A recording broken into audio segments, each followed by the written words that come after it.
Fuegos pirotécnicos estallan a ras del suelo en feria patronal en San Juan, Zacatepeques. Explosión dejó 25 heridos, de los cuales 8 se recuperan en el Hospital Roosevelt.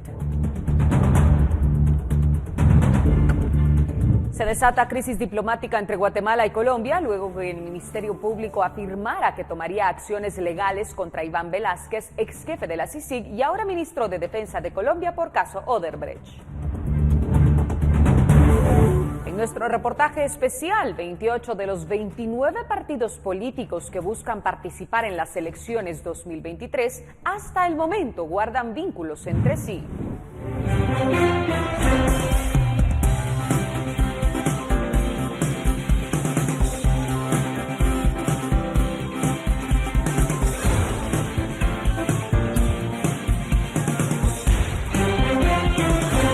Martes 17 de enero inicia la emisión en directo de Noticiero Guatevisión. Mi nombre es Rocío Lazo y como todos los días será un gusto poder acompañarle y darle a conocer las noticias que han marcado la jornada.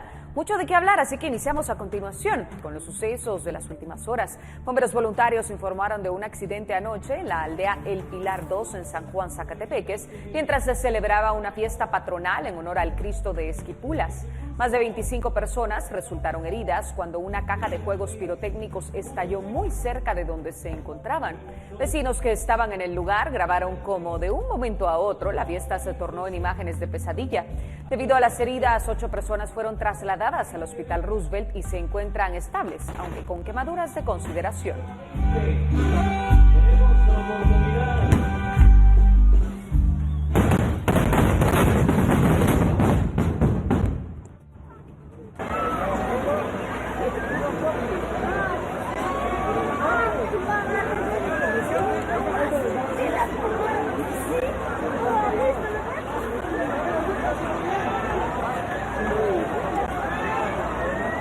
Por favor, ayuden a las personas por si están bien, por si hay alguien herido o algo así, por favor. Desde que inició el año han incrementado los accidentes de buses extraurbanos que viajan de Quiché a Guatemala. Héctor Cordero nos cuenta más detalles sobre el tema. Héctor, qué gusto saludarte. Vamos contigo. Rocío, buenas tardes. Nos encontramos ubicados en Santa Cruz del Quiché. Y pues apenas ha pasado un par de semanas del año 2023 y ya se registran varios accidentes de tránsito, especialmente de buses extraurbanos que se dirigen de Quiché hacia Guatemala. Existen muchas quejas de los vecinos de la excesiva velocidad con la que se conducen los pilotos de este tipo de transporte, además de que van sobrecargados. Sin embargo, el problema, además de la irresponsabilidad de los pilotos, es también la falta de control de las autoridades en todas las carreteras de Quiché. A partir de este año, pues se va a formar una unidad financiera en el distrito. Eso nos va a permitir generar las reparaciones, mantenimiento preventivo y correctivo, equipo de cómputo de las unidades policiales. También se reportan accidentes de vehículos particulares, pero en muchos casos están involucrados con buses extraurbanos. Para Noticiero Guatevisión reportó Héctor Cordero. En redes sociales circula un video que captó el momento en que delincuentes roban el vehículo a una persona en la zona 15 de Ciudad de Guatemala. En las imágenes se observa cuando el delincuente se acerca al carro y posteriormente saca un arma de fuego para amenazar a la víctima hasta que entregue el automotor.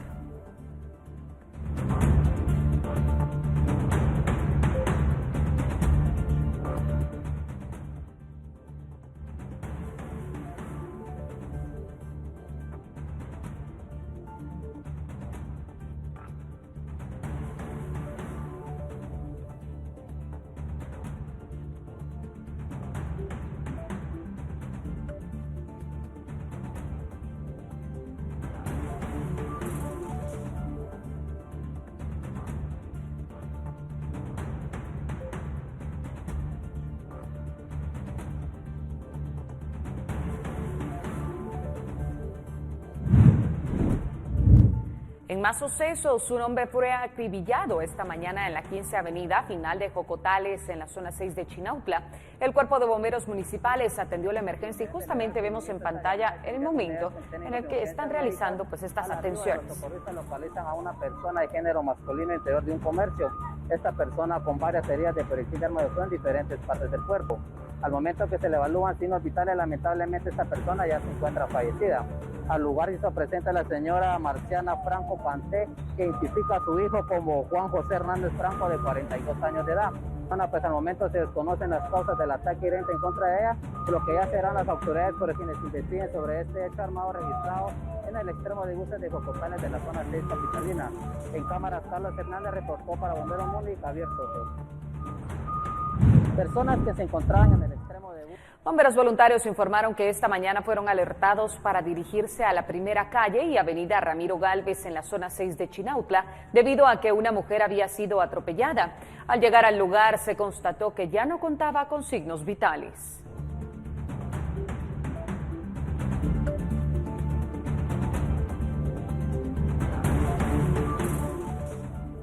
Muchos sucesos, pero seguramente también accidentes de tránsito. Vamos a conocer el reporte de tránsito de Villanueva con Henry Quevedo. Henry, buenas tardes.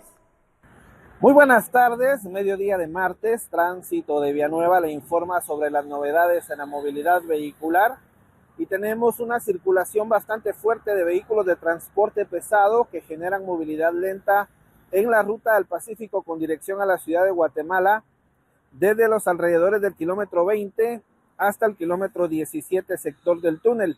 Luego tenemos otra movilidad lenta desde la cuesta de Villalobos hasta ingresar a la ciudad de Guatemala. Por lo tanto, le pedimos mucha precaución al momento de transitar. Recuerde que el transporte pesado no puede utilizar el carril auxiliar de la calzada Raúl Aguilar Batres. Con dirección al sur, bastante afluencia de vehículos desde el Trébol. El carril reversible de la 29 calle al Boulevard del Senma ya está funcionando con toda normalidad para que el tránsito fluya de mejor manera hacia el sector sur de la ruta del Pacífico. La conexión de Búcaro a Senma no presenta mayores complicaciones a esta hora del mediodía. Mientras tanto, en Ciudad Real vamos a estar trabajando carriles dobles con dirección al sur para evitar acumulamiento de tránsito sobre el bulevar.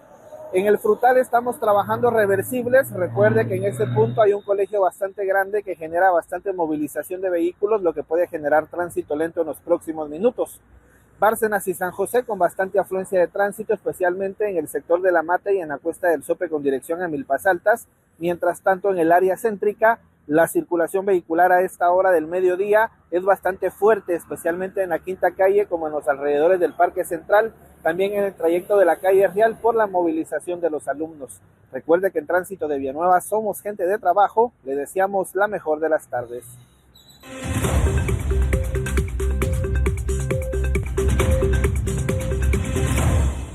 Importante conocer qué está sucediendo en el mundo. Migrantes venezolanos en Matamoros, México, que buscan obtener un permiso de ingreso legal a Estados Unidos, afirman sentirse preocupados, ya que las citas programadas para ellos tomarán lugar en puertos fronterizos alejados de donde se encuentran. Vea usted. La cita me tocó el día 18, la tengo en Hidalgo, en Reynosa. Con el anuncio del Departamento de Seguridad Nacional de Estados Unidos de la nueva función de programar citas a través de la aplicación móvil CBP One para un procesamiento fronterizo seguro, ordenado y humano, también ha llegado la preocupación y el temor entre los migrantes que han logrado agendar una cita. ¿Cómo será el proceso a partir de ahora? ¿Qué pasará el 18? ¿Qué te piden? ¿Qué te exigen? Y si realmente uno tiene la posibilidad de entrar y que no. Dixmar tiene su cita programada para el 29 de enero en el puente de Laredo, Texas. Así como yo, hay muchas personas que le tocó la cita hacia otros puentes que quedan mucho lejos de acá. Esto está San Isidro, Nuevo Laredo, Piedras Negras y Juárez. La complicación ahora es dirigirnos a Juárez, que es donde nos tocó la cita, que nosotros en nuestra condición no tenemos obviamente el pasaje y es para el día 19. Según el Departamento de Seguridad Nacional, las citas a través de la aplicación móvil CBP One están destinadas para migrantes que puedan demostrar que atraviesan situaciones humanitarias excepcionales. Aclaran que no se trata de una solicitud de asilo y que la cita no garantiza el ingreso al país. Con este proceso, la administración del presidente Biden busca ampliar las vías de inmigración legal, reducir los los cruces irregulares y aumentar la seguridad en la frontera.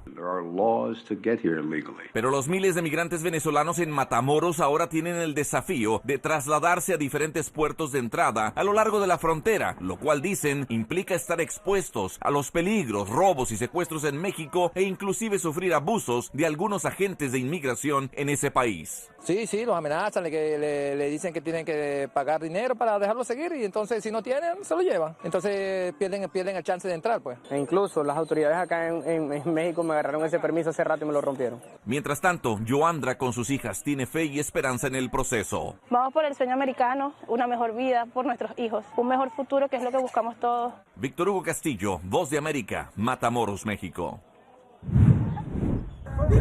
Cientos de campesinos peruanos salieron desde Puno hacia Lima para pedir la renuncia de la presidenta Dina Boluarte, sucesora del destituido Pedro Castillo. El país cumple 5 semanas de protestas que ya dejan 42 muertos. Los manifestantes que planean ingresar por los 4 puntos cardinales de Lima piden la renuncia de la mandataria, pero también elecciones inmediatas y la convocatoria a una asamblea constituyente. El gobierno ya ha rechazado todas estas peticiones. Lo que parecía ser una tranquila retransmisión en redes sociales de un aterrizaje para que lo vieran sus amigos y conocidos, se ha convertido en el último testigo de una catástrofe aérea que ha dejado en Nepal 72 muertos. En las últimas horas ha circulado un video grabado por uno de los pasajeros del vuelo de Yeti Airlines que se estrelló el pasado domingo cuando intentaba aterrizar en el aeropuerto internacional de Pokhara procedente desde Katmandú. Un total de 72 personas viajaban a bordo y aunque las autoridades nepalíes han confirmado que no ha habido sobrevivientes, en los instantes previos al accidente aéreo, 4 amigos de la India que viajaban a bordo del avión empezaron a grabar el descenso de la aeronave, retransmitiéndolo en un video en directo a través de Facebook.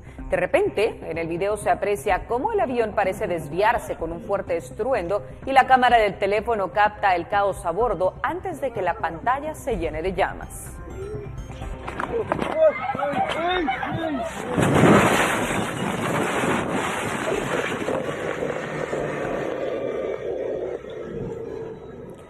En las últimas 36 horas, los sismos en Jutiapa no han cesado y continúan dejando a decenas de familias damnificadas. Mientras la Conred realiza la evaluación de daños, los vecinos pasaron la noche en las calles sin tener ayuda alguna. Andrea Domínguez nos cuenta los detalles sobre el tema. Andrea, ¿cómo estás? Muy buenas tardes, Rocío. Es un gusto saludarte a ti y a todos nuestros televidentes. Así es lo que se vive en el oriente del país. Realmente es dramático. Son más de 700 personas las que se encuentran damnificadas. Hasta este momento ya las autoridades del INSIBUME contabilizan al menos 226 sismos solo en Jutiapa. Esto derivado, asumen ellos, de la falla de Jalpatagua, según los registros históricos que tienen. Sin embargo, las viviendas que ya se encuentran dañadas y en un informe preliminar entregado a eso de las 10 de la mañana por autoridades de la Conred contabilizaba 163 casas afectadas. De estas, 45 se encontraban con daño severo, es decir, que ya han sido declaradas inhabitables. Nosotros, como Noticiero Guatevisión y Prensa Libre, estuvimos realizando un recorrido por varias de estas comunidades que cabe la pena resaltar, son de difícil acceso, calles de terracería y encima de a muchas de ellas hay que llegar caminando entre 10 y 15 minutos de la ruta principal y se evidencia la condición de estos hogares, muchos de ellos construidos con materiales que son realmente en algunas incluso de varitas y tierra, lo que ha provocado que colapsen en su totalidad. Pero escuchemos qué nos han señalado estas familias que llevan ya 2 noches durmiendo afuera o incluso debajo de los árboles y la ayuda que aún no les llega. ¿Cómo ha sido pasar las noches en el patio? Horrible, porque estaba llevando el hielo, incluso estoy hasta mal de mi garganta, porque llevamos todo el hielo de toda la noche, con gripe. ¿Algún albergue que tengan habilitado a donde puedan ir o que las autoridades les hayan dicho algo? No, acá no han venido nadie, autoridades nadie. Simplemente estamos durmiendo afuera en el patio. ¿Tienen a dónde van a ir? No. ¿Qué va a pasar con su casa? Pues no sé. Estas han sido las declaraciones de los habitantes del caserío San Blas, esto en Estanzuela, Comapa, Jutiapa. Los municipios más afectados hasta este momento han sido Zapotitlán y Comapa en Jutiapa, en donde aún continúan realizando el monitoreo de los daños que hasta este momento siguen siendo preliminares, y la cifra de viviendas afectadas podría superar los 200, pues hay algunas a las que nosotros, conforme íbamos realizando este recorrido, pasábamos y las familias nos señalaban que aún no había llegado ninguna autoridad a lograr verificar la magnitud de los daños, incluso viviendas que habían colapsado en su totalidad y que ahora los tienen durmiendo debajo de árboles o a la intemperie. Escuchemos. Así se han quedado en el suelo. En el suelo, como uno puede sacar otra cosa más, en el suelo. ¿Qué sienten? Miedo. Se siente miedo, ¿va? Porque uno está con aflicción que le puede caer un árbol, le puede abrir la tierra, todo eso. Uno siente miedo. Mientras han estado durmiendo acá a la intemperie, ¿han sentido los sismos? Sí, yo y cuando nosotros estábamos allá, estábamos arreglando el otro como a las 5 de la tarde, cuando comenzó a menearse la tierra otra vuelta. ¿Por cuánto tiempo estarían ustedes durmiendo en esta situación ante lo que están viviendo y los daños que tiene la casa? Mientras uno pueda construir, va, que Dios sea que de fuerza va para ayuda, va. Hay que recordar que Guatemala es un país altamente sísmico. Sin embargo, de los 226 que se han registrado solo en Jutiapa, las autoridades del INSIBUME aseguran que 5 han sido sensibles en las últimas 36 horas. Nosotros estuvimos alrededor de las 5 de la tarde a las 9 de la noche en 2 comunidades, que eran Las Pilas y Estanzuela. Solo en ellos nosotros logramos percibir 5 de estos sismos que, según las autoridades, no fueron sensibles, pero las casas, incluso, Rocío, déjame decirte que crujen cuando la tierra empieza a moverse y los vecinos salen corriendo de donde se encuentren ante el temor que sus viviendas puedan colapsar, pues estos sismos ya están registrando daños a varias de estas estructuras que aún requieren evaluación por parte de las autoridades, pero hasta donde usted ya ha escuchado, como los vecinos aseguran, mucha de esta ayuda no ha llegado. Con esta información y con imágenes de Roberto López, retorno a los estudios. Reportó para Noticiero Guatevisión, Andrea Domínguez. Andrea, ¿y cuánto tardará en llegar? Es otra de las cuestionantes. Muchísimas gracias por mantenernos informados. Sin duda alguna es una situación bastante compleja la que están viviendo todas estas familias y vale la pena poder conocer también sus historias, así que gracias por compartirlas con nosotros. Mientras tanto, nos vamos a Escuintla porque los trabajos para remover una enorme roca que obstruye un carril en la Ruta Nacional 14 está provocando el cierre por lapsos de tiempo, lo que está causando largas filas de automóviles. Carlos Paredes nos informa el por qué se toman estas acciones. Carlos, cuéntanos, buenas tardes. En efecto, los trabajos se han reanudado acá en el kilómetro 90 de la Ruta Nacional 14. Es de recordar que tras el invierno del 2022, un alud de grandes proporciones cayó en esta ruta bloqueando uno de estos carriles. Y los trabajos se han complicado debido a que es una enorme roca en la cual han tenido que utilizar explosivos para poderla remover. Es un talud que cayó de roca, en el cual para agilizar los trabajos se está utilizando explosivos, en el cual estamos dejando un perímetro de seguridad para que no se vea afectada tanto el personal como los usuarios que transitan esta vía. Ante los trabajos que se realizan y para la seguridad tanto de los conductores como para quienes están trabajando en esta área, el Ministerio de Comunicaciones ha informado los horarios de cierre de esta ruta. De esta cuenta podemos indicar que el primer cierre se hace de 8 a 10 de la mañana, el segundo es de 11 a 1 de la tarde y el último es de 2 a 4 de la tarde. Se le recomienda a la gente pues tener paciencia en los trabajos que estamos realizando debido a que es dinamita, es algo peligroso.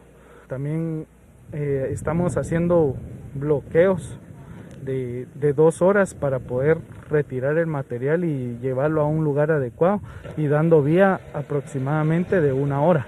Como recomendaciones a los automovilistas es de que al pasar por esta ruta tomar sus debidas precauciones, conducirse a una velocidad moderada y sobre todo tomar en cuenta las indicaciones del personal de la Policía Municipal de Alotenango, quienes son los que regulan el tránsito de 6 a 6 de la tarde.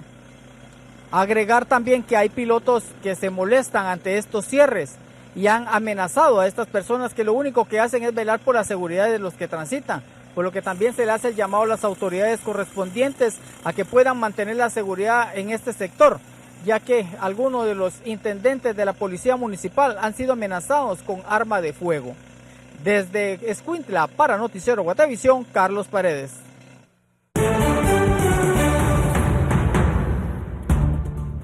Se desata crisis diplomática entre Guatemala y Colombia, luego que el Ministerio Público informara que iniciará acciones contra Iván Velázquez, actual ministro de la Defensa en su país. Volvemos con esto y más. Qué gusto saber que sigue con nosotros en la emisión en directo de Noticiero Guatevisión. Este día las autoridades del Ministerio de Gobernación confirmaron la orden de captura en contra de Luis Mario Morales Heredia, conocido como el Canche Heredia, quien la semana pasada fue captado mientras amedrentaba a unos agentes policiales en Chiquimula, lo cual provocó una serie de allanamientos. Los detalles los tiene Henry Montenegro. Henry, buenas tardes.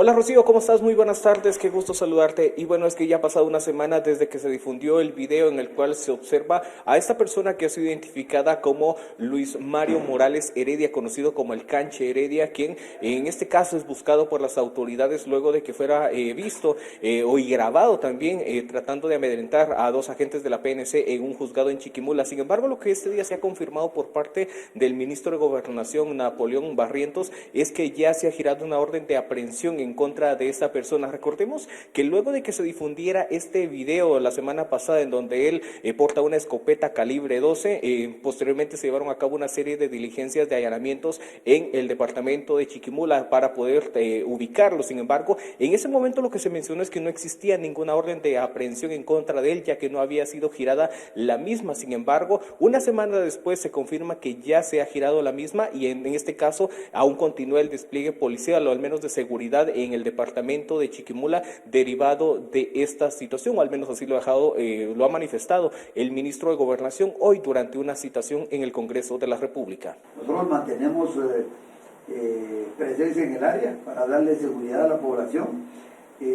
Realmente nos costó más de 15 días lograr que nos emitieran la orden de captura en contra de él, porque para el juzgado esas amenazas no eran suficientes. Tuvimos que completar, aquí están los subdirectores de investigación criminal, que tuvieron que hacer un gran esfuerzo por el Ministerio Público para que al fin, 12 días después, nos dieran la orden de captura, cuando posiblemente ya no esté en el lugar. Entonces, el sistema de justicia funciona así, desafortunadamente. Y es frustrante a veces para la policía, pero la policía sí hizo su trabajo.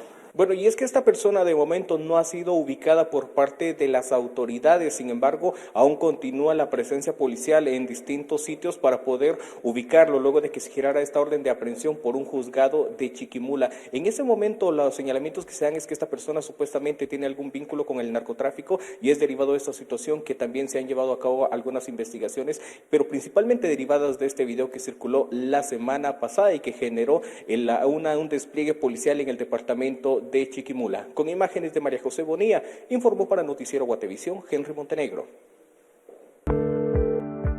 ¿Aló? ¿Podrían ayudarme con una asistencia médica?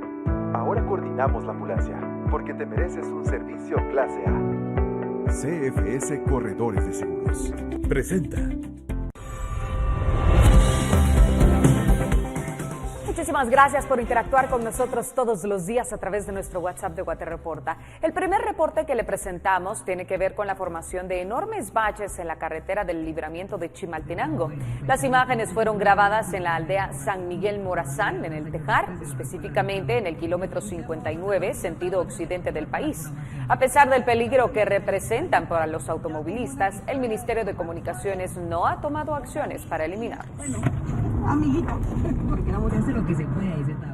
Elvin Gómez se reportó de la ciudad capital y nos envió el video que muestra las complicaciones que causan un grupo de motoristas. El mensaje da cuenta que cuando se produce tráfico en la ciudad, los motoristas utilizan cualquier espacio para poder avanzar, sin importar si se trata de las banquetas.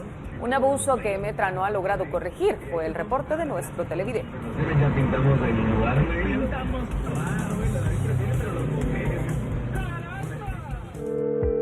Aló, ¿me podrían ayudar con una asistencia en el camino, por favor? En unos momentos te asistimos, porque te mereces un servicio clase A. CFS Corredores de Seguros presentó. Este martes, funcionarios del área de salud de Huehuetenango, en conferencia de prensa, dieron detalles del regreso a clases y las restricciones que hay para los establecimientos. Se mantienen los protocolos del año anterior. Tenemos los detalles con nuestro compañero Mike Castillo. Buenas tardes, Mike.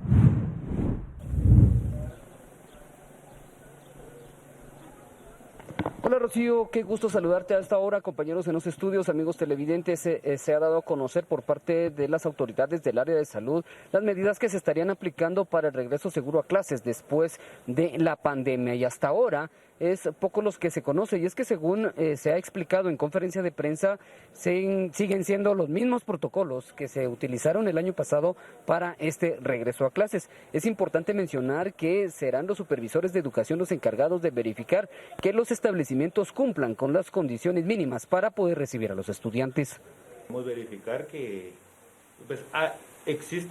hacen falta algunas condiciones de infraestructura principalmente. Pero yo considero de que tomando en consideración que el año pasado pues la mayor parte del tiempo pasaron en clases virtuales, pues en este año sí tendríamos que enfocarnos un poquito en darle resolución a ese tipo de situaciones como la falta de agua, la falta de dispensadores de jabón y algunas otras situaciones, ¿verdad? Un tema que preocupa es el que únicamente del 1.400.000 habitantes únicamente se ha vacunado con la primera dosis al 50% de la población. Y el dato es aún más preocupante cuando se habla de menores de edad, pues según las autoridades es únicamente el 40% que ha recibido la primera dosis. Aunque ya se tiene suficiente vacuna, la población no se acerca para poder ser inmunizado. Entonces actualmente ya vamos a administrar 1.300.000 dosis, que sabemos que nuestra población que tenemos es 1.770.000 habitantes, pero de ellos pues únicamente la mitad de esta población está vacunada con la primera dosis. Cuando resulte algún caso, inmediatamente establecemos comunicación con el Ministerio de Salud. Afortunadamente están los CAP, ¿verdad? En cada municipio, y si no, pues hay centros de convergencia en las aldeas. Entonces los compañeros directores y docentes ya tienen los lineamientos, inmediatamente establecer comunicación con salud para poder aplicar los lineamientos necesarios. Las autoridades cerraron esta conferencia diciendo que en una semana se han detectado más de 369 nuevos casos de COVID-19 en este departamento y que la positividad se encuentra arriba del 19%, lo que significa que cada 100 pruebas que se realizan, al menos 19 están dando positivas. Algunos municipios ya se encuentran en color rojo. Es el reporte que tengo a esta hora. Con esta información regreso con ustedes a los estudios. Desde Huehuetenango reporta Mike Castillo, Noticiero Guatevisión.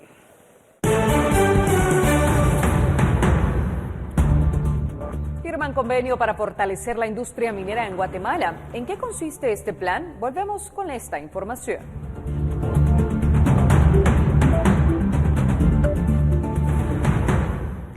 Estamos de vuelta con la información. Se reactivó el problema por tierras entre vecinos de Nahualá y Santa Catarina, Ixtahuacán. La Policía Nacional Civil confirma que anoche un grupo armado atacó una vivienda y le prendió fuego. Maynor Toc, corresponsal en el occidente del país, nos amplía la información. Cuéntanos qué ha pasado. Buenas tardes. Rocío, como todos los días, es un gusto saludarte para comentarte que este martes la Policía Nacional Civil en el departamento de Sololá confirma que la mañana de ayer se reactivó el conflicto por tierras entre comunidades de los municipios de Santa Catarina, Ixtahuacán y Nahualá en este departamento de Sololá.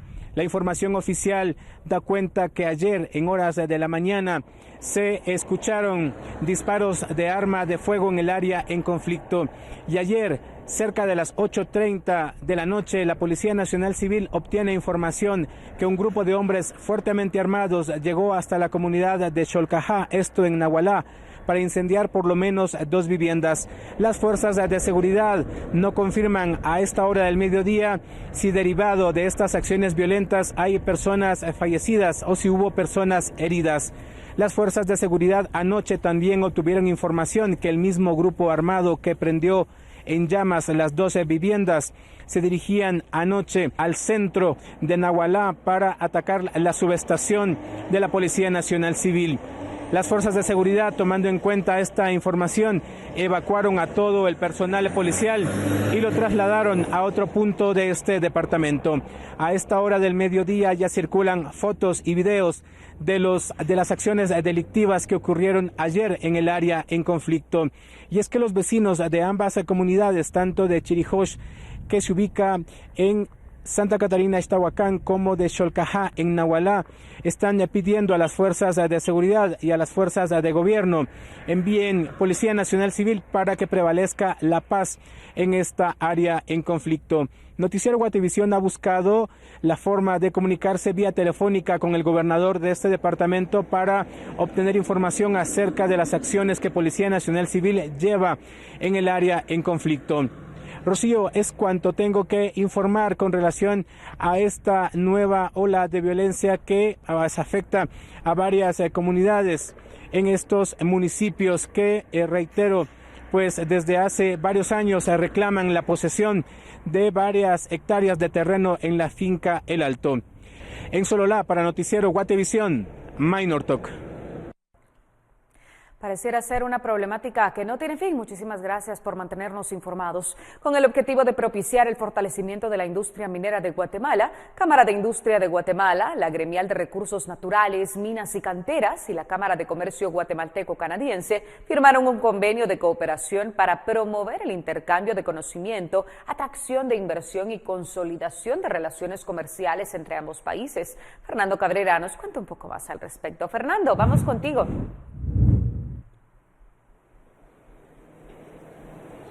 Hola Rocío, un gusto saludarte, igualmente a toda la audiencia de Noticiero Guatevisión. Nos encontramos aquí en Cámara de Industria de Guatemala debido a que la Grenat y Camchan firmó un convenio de cooperación para fortalecer la industria minera. La firma de este convenio busca aprovechar todo el conocimiento que Canadá ha alcanzado a través de la consolidación de la minería e identificar las mejores prácticas que los proyectos mineros canadienses implementan en sus operaciones. Y el objetivo al final es trasladar el conocimiento que tiene Canadá sobre el tema minero, las buenas prácticas que ese país ya tiene en este tema, y aparte pues temas de atracción de inversión, intercambio comercial y programas como trabajadores temporales que se mencionaban. Entonces realmente pues ese traslado de conocimiento es el principal objetivo de este convenio. La industria minera canadiense a nivel mundial es una de las actividades productivas más importantes para el país, proveyendo 665,000 empleos en las áreas urbanas y rurales y representando el 5% del Producto Interno Bruto Nacional. Canadá ya como país ha tenido inversiones en Guatemala en el tema minero desde el pasado, digámoslo así. Algunas empresas canadienses ya operaban en el país, y pues este convenio pues solo tratar de crecer y aumentar esa inversión que podamos tener en el país en el sector minero. Este convenio se basará en 3 ejes. El primero es fortalecer los conocimientos de la industria minera de Guatemala a través del intercambio de experiencias y capacitaciones en las áreas de sostenibilidad ambiental, transparencia y relaciones en la comunidad. El segundo es promover la inversión extranjera en Guatemala para el desarrollo de proyectos mineros, y el tercero es estrechar las relaciones comerciales del sector entre ambos países. Con imágenes de Esvin García, reportó para Noticiero Guatevisión, Fernando Cabrera. Damos un giro en la información y conocemos el reporte de tránsito de Ciudad de Guatemala con Amílcar Montejo. Amílcar, buenas tardes. Buenas tardes. La Policía Municipal de Tránsito de Ciudad de Guatemala durante esta jornada de martes le desea buen provecho. Asimismo le informa: cierres vehiculares se han iniciado en la calzada Atanasio Tzul 46, calle de la zona 12, tras un ataque armado afuera de un negocio.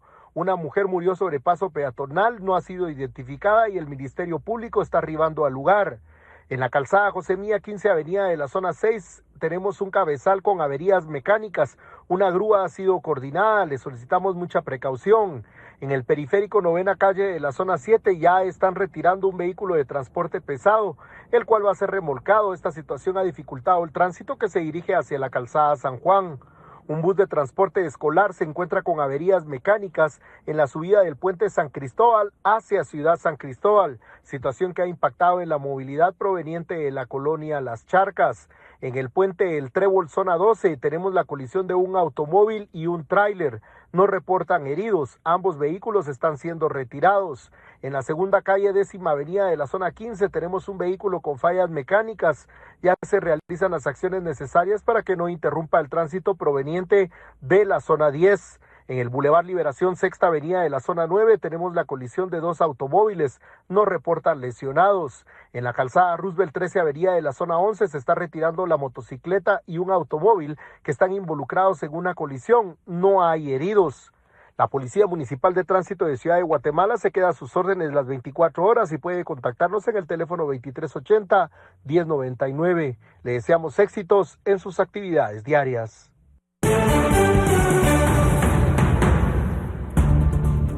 ¿Cuántos partidos políticos en Guatemala tienen vínculos entre sí? Tenemos el reportaje luego de esta pausa, no se lo pierda.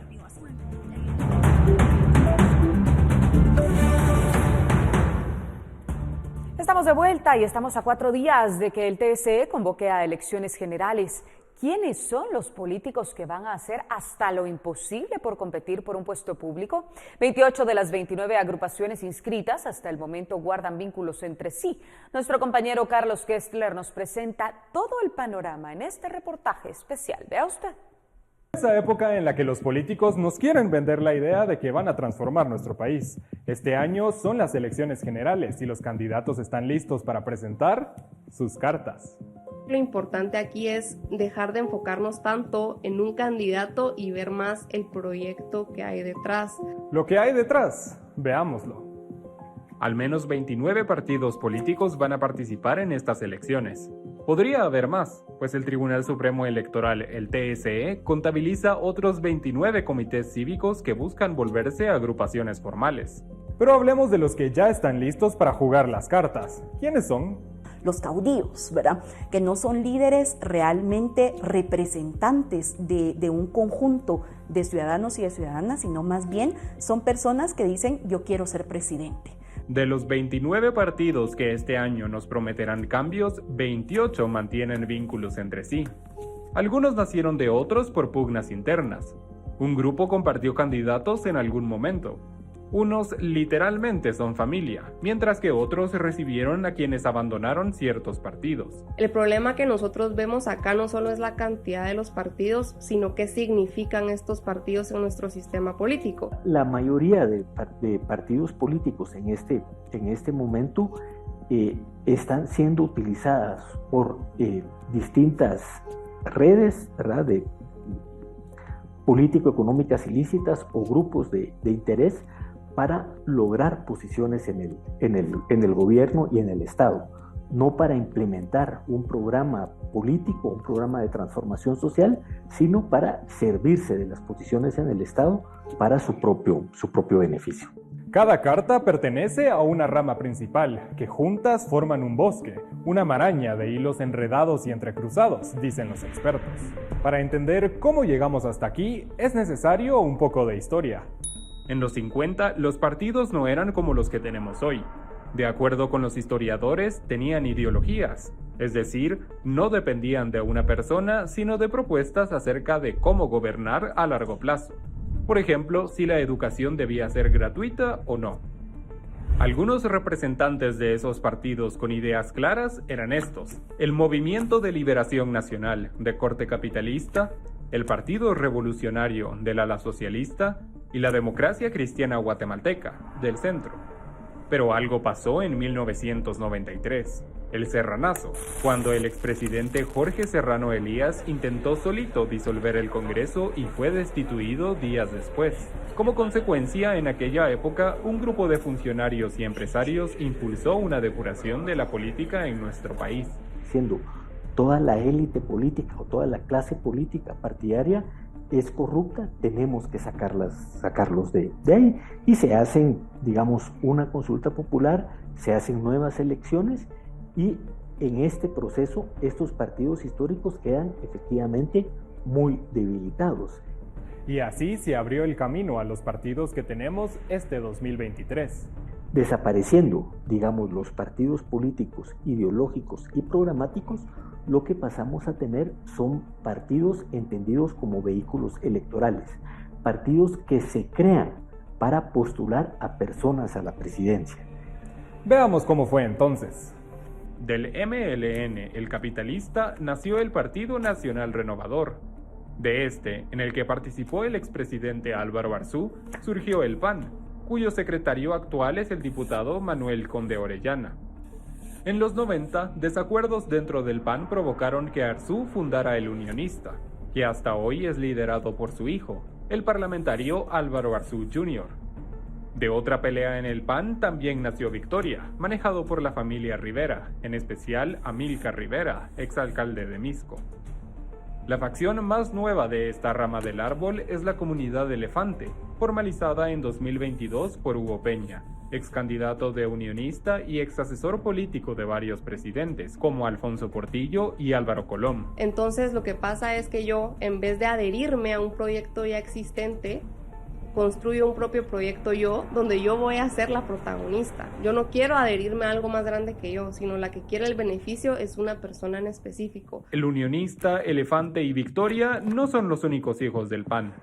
De la agrupación también nació la Gana, una alianza de 3 partidos en la primera etapa de los 2000. El Partido Patriota, el Movimiento Reformador y el Partido Solidaridad Nacional. Esta alianza condujo a Óscar Berchea a la presidencia y cuando logró el objetivo, se separó. Estos 2 últimos partidos se unieron bajo el único nombre del Movimiento Reformador. En 2018, una facción fundó Podemos, cuyo candidato es Roberto Arzú, hermano de Álvaro Arzú Jr. Otra organizó el Partido Popular Guatemalteco, el PPG, que hoy promociona al alcalde de Misco, Neto Brand. Una parte de las bases del Partido Solidaridad Nacional estuvo involucrada en la formación de la agrupación del presidente Alejandro Yamatei, Vamos, cuyo presidenciable es Conde Orellana, que al mismo tiempo es el secretario del PAN. Entonces empezaron a crear una veintena de partidos políticos con una relativa poca distinción ideológica o programática que lo que permite es postular alcaldes, postular diputados, postular candidatos presidenciales, llegar al Congreso o a las alcaldías y ya desde el Congreso o las alcaldías hacer negocios, que es lo que hemos visto en los últimos años. Volvamos a hablar de la Alianza Gana. Cuando se disolvió, un conjunto de empresarios que no volvió al PAN formó el partido Creo. De ellos salió la ahora extinta Acción de Desarrollo Nacional, la ADN. Este grupo mantuvo una relación política con el partido Viva. Se llamaba Unidos por Guatemala. Gente de Viva, junto con representantes de Creo y de Líder, del que hablaremos en un rato, montaron Prosperidad Ciudadana, cuyo secretario actual es Antonio Maluf, exministro de Economía en el gobierno de Yamatei. De las bases de la ADN en Misco se desprendió FCN Nación, que junto con algunos militares del MLN, del que conversamos al inicio, llevó a Jimmy Morales a la presidencia en 2015. De esta agrupación salieron 3 hijos: el Partido Republicano de Carlos Velázquez Monge, exministro de Jimmy, la Unión Republicana de Armando Melgar Padilla, actual diputado de FCN Nación, y el Partido de Integración Nacional, el PIN, liderado por Luis Antonio Lam, ex abogado de Jimmy. Aquí la lógica es yo participo para ganar, ¿verdad? Y no tanto yo participo porque llevo el sentir, las demandas de un conjunto de personas y quiero que sean escuchadas en donde tomamos las decisiones en común, que es el Estado. Ahora hablemos de la rama del Frente Republicano Guatemalteco, el FRG, que comandó el dictador Efraín Ríos Montt. Este partido nació de una corriente de la democracia cristiana, de la que Ríos Montt formó parte. De nuevo, por diferencias internas, del FRG nacieron 3 hermanos. El Partido Azul, liderado por el empresario Isaac Farchi, Valor, dirigido por Suri Ríos, hija de Ríos Montt, y Humanista, cuya figura es el diputado Rudio Lexan Mérida. Este año, los 3 quieren competir para ser presidente. De Humanista se desprendió Cabal, un grupo formalizado en 2022 por el diplomático Edmond Mulet, que también quiere conseguir la presidencia. Tampoco se nos puede olvidar un partido muy nuevo, que quedó inscrito en enero de 2023. Mi Familia, que en su cúpula tiene a un exdiputado de FCN Nación y a otras personas allegadas al FRG. Es como que si cambiáramos de color el carro, ¿verdad? Aparece con un nuevo nombre y con un nuevo logo. Nuevos nombres y nuevos logos han crecido en las últimas 3 elecciones. Para ser exactos, hay un aumento del 61% entre los comicios de 2011 y cómo se proyectan los de 2023. Y entonces lo que sucede es que tenemos partidos hermanos, ¿verdad? Tenemos unos partidos que parecieran que son lo mismo, que nadie sabe quién es el candidato, que no lo podemos rastrear, pero que llevan la intención de poder captar votos, ¿verdad? Para quitarle votos a otros partidos contrincantes, por un lado. Y que haya tantas cartas sobre la mesa, ¿a quién termina beneficiando? Pues a los partidos. Fragmentar el sistema de partidos políticos para que llegar a segunda vuelta se pueda pasar con 12, 15% de los votos. Y ahí el utilizar, ¿verdad?, la maquinaria de financiamiento para poder hacerse de la presidencia. Ahora hablemos de otro árbol en el bosque. En 1999, una coalición llamada Alianza Nueva Nación, la ANN, aglutinó a la Unidad Revolucionaria Nacional Guatemalteca, la URNG, y a Desarrollo Integral Auténtico, DIA. De ese grupo surgieron partidos que se identifican como progresistas y otros un poco más alejados de esa línea.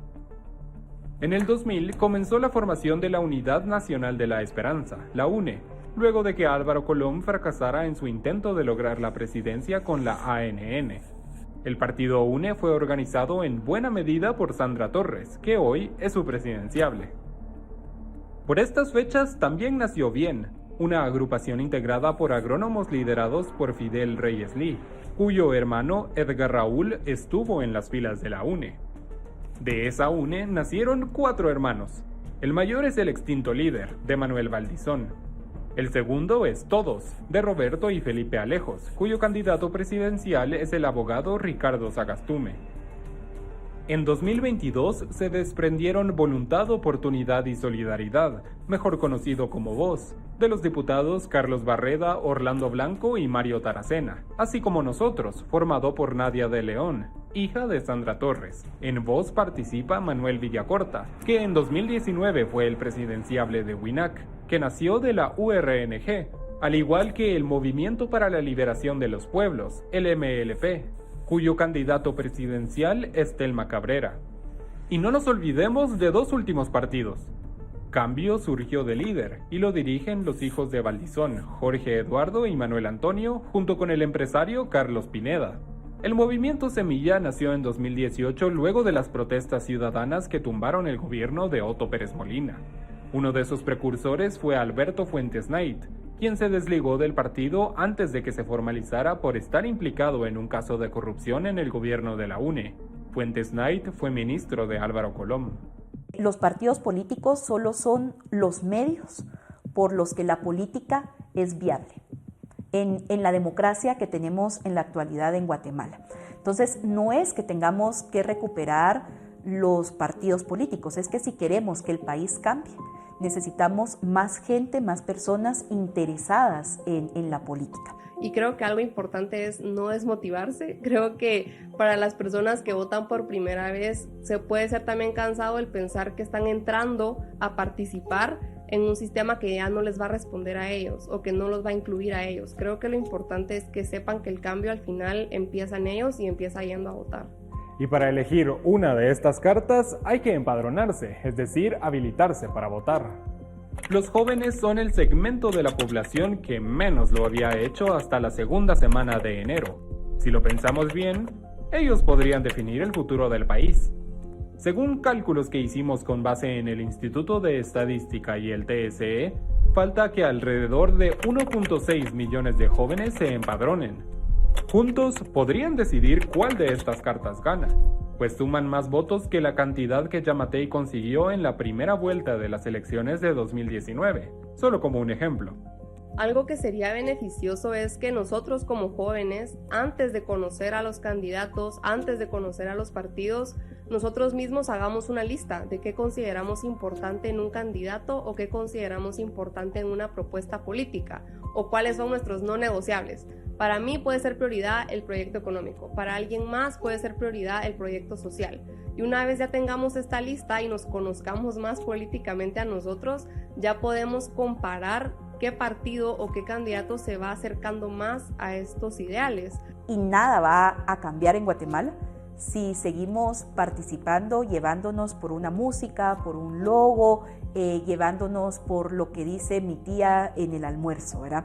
El voto es casi un acto de conciencia, ¿verdad? Y es un acto de conciencia de cara al país en el que vivimos.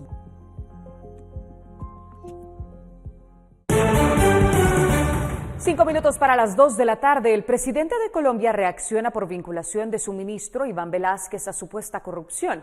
El jefe de la FESI brinda entrevista en Radio Colombiana y señala que Velásquez estaba en una estructura de corrupción con Odebrecht. Edwin Pitán nos detalla las posturas y un poco más acerca del caso Odebrecht en Guatemala. Edwin, adelante.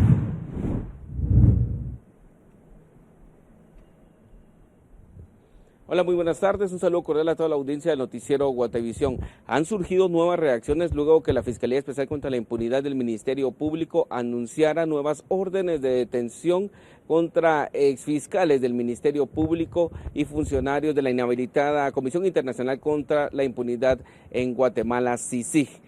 Es de mencionar que ellos están señalando que hubo algunos ilícitos en la suscripción de convenios de colaboración eficaz que obtuvieron algunos directivos de la empresa Odebrecht de capital brasileño por algunos contratos para la construcción de carreteras en Guatemala. Por esa razón, este día también hay una reacción por parte del presidente de Colombia, Gustavo Petro. Recordemos que la Fiscalía Especial contra la Impunidad del Ministerio Público ha dado algunos indicios que Iván Velásquez, quien estuvo al frente de la CICIG y ahora es ministro de la Defensa en Colombia, estaría implicado en la suscripción de estos convenios ilícitos. Y esta fue la reacción del presidente colombiano. Solo a través de rupturas como las que inició nuestro ministro Velásquez en Guatemala es que las sociedades logran descubrir caminos de mayor transparencia en donde ellas puedan ser de verdad las dueñas del poder y no los criminales. Los criminales reaccionan.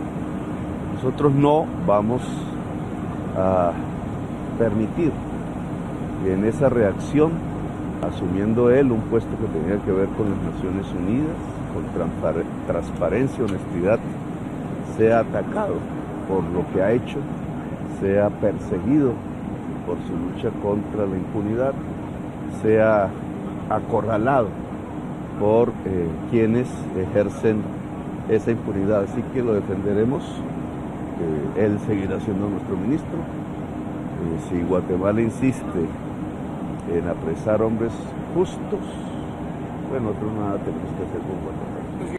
Ustedes han escuchado las palabras del presidente de Colombia y ha sido contundente. En Guatemala se persiguen a los buenos. Pero esta mañana también en una radio colombiana, el jefe de la Fiscalía Especial contra la Impunidad, FESI, José Rafael Curruchiche, ha brindado una entrevista y ha señalado que Iván Velásquez es parte de la estructura criminal de Odebrecht. Escuchemos. Curruchiche, cuando usted habla de una estructura criminal, es que Iván Velásquez, hoy ministro de... Usted sabe que estamos hablando del ministro de Defensa de Colombia, ¿verdad? Es correcto. Sí. Usted lo que está diciendo es que el ministro Velásquez hizo parte de la estructura criminal de Odebrecht. Es correcto, así lo indican los elementos de investigación con los que contamos en este momento. A mí me gustaría profundizar mucho más en esto, pero les quiero manifestar que en la audiencia judicial el caso fue declarado bajo reserva. Entonces no podría yo ampliarme mucho, pero los elementos que tenemos en este momento sí nos hacen prever de que hubo una planificación, una concertación con los fiscales en este momento que estaban al frente de esta fiscalía para que al final de cuentas Porque en esta planificación, en esta concertación, estaba el señor Velázquez, la señora Camargo, los fiscales de la Fiscalía, pero también estaban los jueces. De este momento hay un antejuicio en contra de una jueza y se está siguiendo el trámite correspondiente. Entonces, tenía el Ministerio Público, el organismo judicial, la Comisión Internacional contra la Impunidad en Guatemala, CICIG. Entonces, esto es una estructura criminal que operó por años La en este fiscal país. del momento en Guatemala no firmó, no avaló esos mismos acuerdos en los que participó. Pero ¿cómo salpica la corrupción de Odebrecht en Guatemala? Recordemos que en diciembre de 2016 el Departamento de Estado de Estados Unidos revela la información acerca de esta red de corrupción a nivel mundial.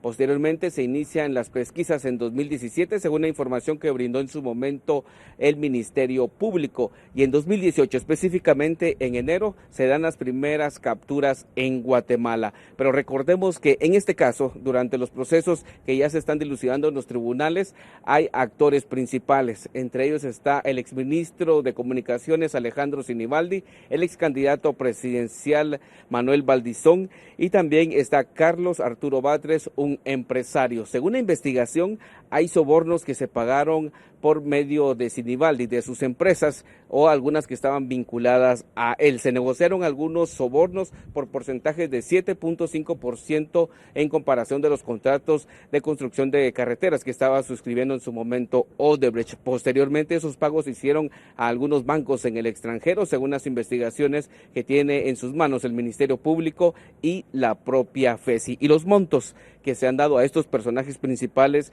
son Alejandro Sinibaldi, 9.3 millones de dólares, Carlos Arturo Batres, 4.9 millones de dólares y el excandidato presidencial Manuel Valdizón, 3 millones de dólares. Cada uno de ellos está siendo procesado en Guatemala por el caso Odebrecht. Con imágenes de Carlos Hernández, reportó Edwin Pitán.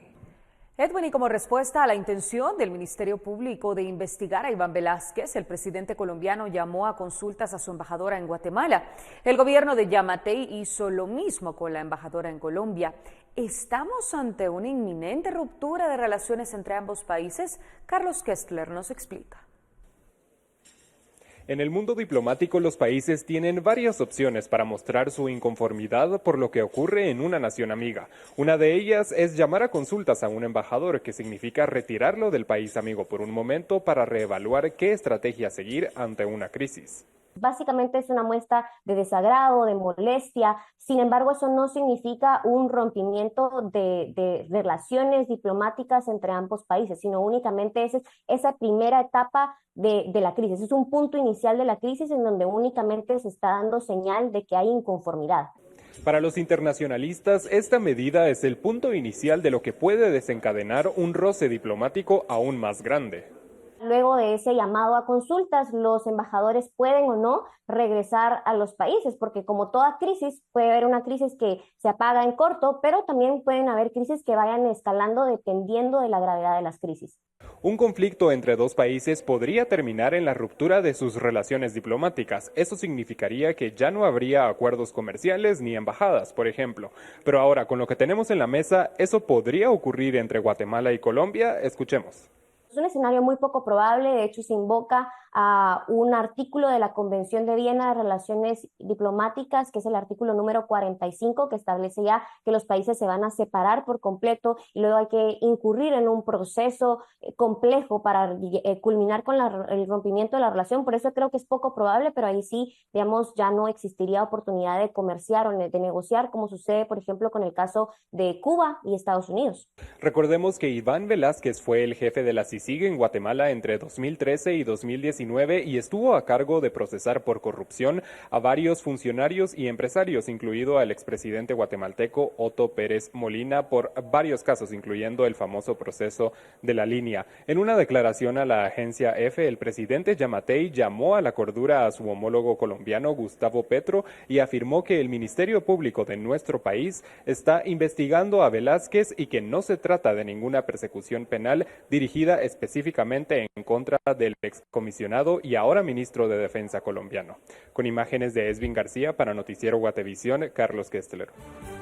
Con esta información ponemos punto y final a la emisión en directo de Noticiero Guatevisión. Mi nombre es Rocío Lazo y como todos los días es un verdadero privilegio poder acompañarles y darles a conocer las noticias más importantes. Que tengan una excelente tarde y nos vemos mañana con más noticias.